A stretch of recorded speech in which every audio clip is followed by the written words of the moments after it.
السلام علیکم ورحمۃ اللہ وبرکاتہ۔ نور العارفین ایف سی پبلک اسکول۔ بڑے عرصے سے میرا ایک ذہن تھا، ایک اڑن تھی، ایک سوچ تھی، ایک نیت تھی کہ بچوں کو قرآن کے بارے میں کچھ معلومات دے سکوں۔ آپ جانتے ہیں بچے اچھے انداز سے اردو پڑھ نہیں سکتے، اور بچوں کے کچھ والدین ہیں جو وہ بھی نہیں اردو اچھی طرح پڑھ سکتے۔ تو میری نیت تھی کہ بچوں کا بھی فائدہ ہو، بچوں کے والدین کا بھی فائدہ ہو۔ اور لاک ڈاؤن کے دوران تو بچے بالکل ہی پڑھائی سے دور ہو چکے ہیں، بالکل ان کی ڈکٹیشن، ان کی ریڈنگ بالکل کمزور ہو چکی ہے۔ تو آج اللہ تعالیٰ مجھے توفیق دے رہا ہے، میں درس کا یہ سلسلہ شروع کر رہا ہوں۔ اللہ تعالیٰ نے مجھے یہ توفیق دی۔ تو آج میں سورہ نحل سے یہ شروع کرتا ہوں۔ اس میں سورت کا تعارف ہوگا کہ سورت کہاں نازل ہوئی، اس سورت میں رکوع کتنے ہیں، آیات کتنی ہیں، اس سورت کے بارے میں روایات یعنی فضائل کیا ہیں اس سورت کو پڑھنے کے، پھر اس سورت کے مضامین، اس سورت میں کن چیزوں کا ذکر ہے۔ ہمیں معلوم ہی نہیں ہوتا کہ ہم جو سورت پڑھ رہے ہیں، ہم رمضان میں قرآن پڑھتے رہتے ہیں اور یہ نہیں معلوم ہوتا کہ ہم قرآن کے اندر اللہ تعالیٰ نے ہم پر کیا چیزیں جو ہے ہمارے لیے اس سورت کے اندر رکھی ہیں، کیا احکامات ہیں، کیا وظائف ہیں، دعائیں ہوتی ہیں اس کے اندر، ہماری زندگی، ہمیں زندگی گزارنے کے لیے باتیں بتائی جاتی ہیں۔ تو اس لیے آپ توجہ کے ساتھ اس درس کو سنیے گا، آگے شیئر بھی کیجیے گا۔ تو سب سے پہلے سورت کا تعارف آج سن لیتے ہیں۔ سورہ نحل کا تعارف، مقام نزول، کہ یہ سورت کہاں نازل ہوئی، مکہ میں ہوئی یا مدینے میں ہوئی۔ تو آئیے سنتے ہیں۔ سورہ نحل مکہ مکرمہ میں نازل ہوئی۔ البتہ آیت فَعَاقِبُوا بِمِثْلِ مَا عُوقِبْتُم بِهِ سے لے کر سورت کے آخر تک جو آیات ہیں وہ مدینہ طیبہ میں نازل ہوئی۔ نیز اس بارے میں اور اقوال بھی ہیں۔ رکوع اور آیات کی تعداد، آپ سے میں یہ بات بھی کرتا چلوں کہ جو بھی اہم چیز آئے تو اس کو لازمی اپنی ڈائری یا کاپی پہ لکھیے گا۔ جب کبھی سورہ نحل آپ پڑھنے لگیں یا کہیں پر اس کے بارے میں آپ بات کرنے لگیں تو آپ کو معلوم ہو کہ اس کے رکوع کتنے ہیں، آیات کتنی ہیں، اس صورت میں کن باتوں کا ذکر ہے، اس صورت میں کن کن مضامین کا ذکر ہے۔ تو آج لازمی ان چیزوں کو آپ ڈائری میں لکھیے گا۔ تو سورہ نحل میں 16 رکوع ہیں اور 128 آیتیں ہیں۔ نحل نام رکھنے کی وجہ، تعارف میں یہ بھی بات بیان ہوگی کہ سورت کا یہ نام کیوں رکھا گیا۔ تو آئیے سنتے ہیں۔ عربی میں شہد کی مکھی کو نحل کہتے ہیں۔ اس سورت کی آیت نمبر 68 یعنی 68 میں اللہ تعالیٰ نے شہد کی مکھی کا ذکر فرمایا۔ اس مناسبت سے اس سورت کا نام سورہ نحل رکھا گیا۔ آپ نے غور کیا ہوگا، امیر السنت جو رسائل لکھتے ہیں، بعض رسائل، تو اس میں کوئی رسالے کے اندر ایک واقعہ ہوتا ہے اور واقعہ کے اندر کوئی لفظ ہوتا ہے، اس کو وہ باہر رسالے کا نام دے دیتے ہیں۔ اس سے رسالہ پڑھنے میں انسان کا انٹرسٹ پیدا ہوتا ہے، وہ پڑھنے کی کوشش کرتا ہے۔ تو اس سورت کا نام بھی اس لیے رکھا گیا نحل۔ یہ 68 نمبر آیت میں شہد کی مکھی کا ذکر ہے اور سورت کا نام نحل رکھا گیا۔ سورہ نحل سے متعلق روایات، حضرت عبداللہ بن مسعود رضی اللہ تعالیٰ عنہ فرماتے ہیں کہ قرآن پاک کی سورہ نحل میں ایک آیت ہے جو کہ تمام خیر و شر کے بیان کو جامع ہے، اور وہ یہ آیت ہے۔ کتنی پیاری آیت ہے، آپ اس کی تفسیر لازمی پڑھیے گا۔ آپ سیرات الجنان پلے سٹور میں جائیں، اس کو ڈاؤن لوڈ کریں اور یہ صورت نکال کے یہ والی آیت لازمی آپ اس کی تفسیر پڑھیے گا۔ اس میں عدل یعنی انصاف اور احسان کے بارے میں بڑی تفصیل کے ساتھ بات ہوئی ہے۔ پھر نیکی کی دعوت دینے کا انداز بھی آخر میں بتایا گیا ہے، اور اس میں صلہ رحمی کے بارے میں جو احادیث ہیں وہ بھی بیان کی گئی ہیں۔ بہت اس کی پیاری جو ہے مفتی صاحب نے اس کی تشریح کی ہے، ایکسپلینیشن کی ہے، تفسیر کی ہے۔ تو لازمی اس کو پڑھیے گا، بہت پیاری ہے۔ بلکہ ہو سکے تو اس کو یاد کر لیں، بچوں کو بھی یہ والی آیت یاد کروائیں۔ بسم اللہ الرحمن الرحیم۔ ان اللہ یأمر بالعدل والاحسان وایتاء ذی القربى وینہی عن الفحشاء والمنکر والبغی یعظکم لعلکم تذکرون۔ ترجمہ کنز العرفان۔ بے شک اللہ عدل یعنی انصاف اور احسان اور رشتہ داروں کو دینے کا حکم فرماتا ہے، اور بے حیائی اور ہر بری بات اور ظلم سے منع فرماتا ہے۔ وہ تمہیں نصیحت فرماتا ہے تاکہ تم نصیحت حاصل کرو۔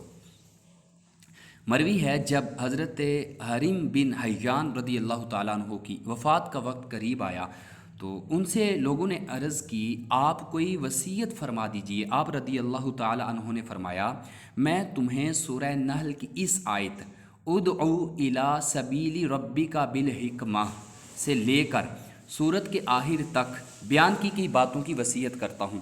تو آخری جو 3-4 آیات ہیں اس میں صبر کے بارے میں بات کی گئی، پھر اس کے بعد نیکی کی دعوت کس انداز سے دینی ہے، اگر آپ پہ کوئی ظلم کرے، کوئی تکلیف دے تو آپ نے کیا کرنا ہے، اس کا آخر میں تفصیل کے ساتھ ذکر ہے۔ اب لازمی اس کی بھی تفسیر پڑھیے گا۔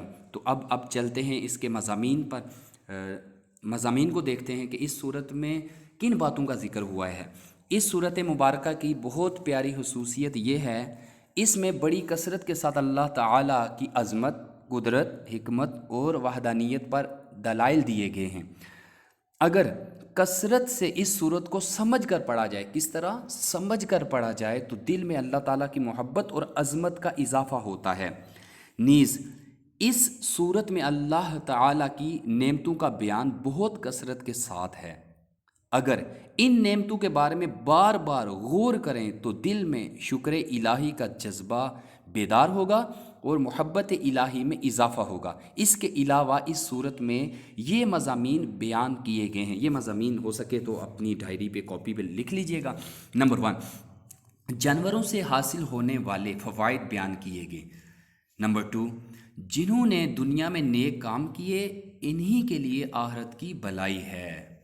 نمبر 3، فرشتے کفار کی جان کس طرح نکالتے ہیں، اس کا ذکر بھی اس صورت کے اندر ہے۔ اور متقی یعنی نیک جو پرہیزگار لوگ ہیں، نمازی ہیں، جو اپنی زندگی قرآن و سنت کے مطابق گزارتے ہیں، اور متقی مسلمانوں کی جان کس طرح نکالتے ہیں فرشتے، اس کا ذکر بھی اس صورت میں ہے۔ نمبر 4، نبی کریم صلی اللہ تعالیٰ علیہ وآلہ وسلم اور صحابہ اکرام رضی اللہ تعالیٰ عنہم کو اذیت دینے والے کفار مکہ کو اللہ تعالیٰ کے عذاب سے ڈرایا گیا۔ نمبر 5، بیٹی کی ولادت پر کفار کا طرز عمل بیان کیا گیا کہ جب ان کے ہاں بیٹی کی ولادت ہوتی، پیدائش ہوتی، تو ان کا بیٹی کے ساتھ رویہ کیا ہوتا، اس کا ذکر بھی سورہ نحل کے اندر موجود ہے۔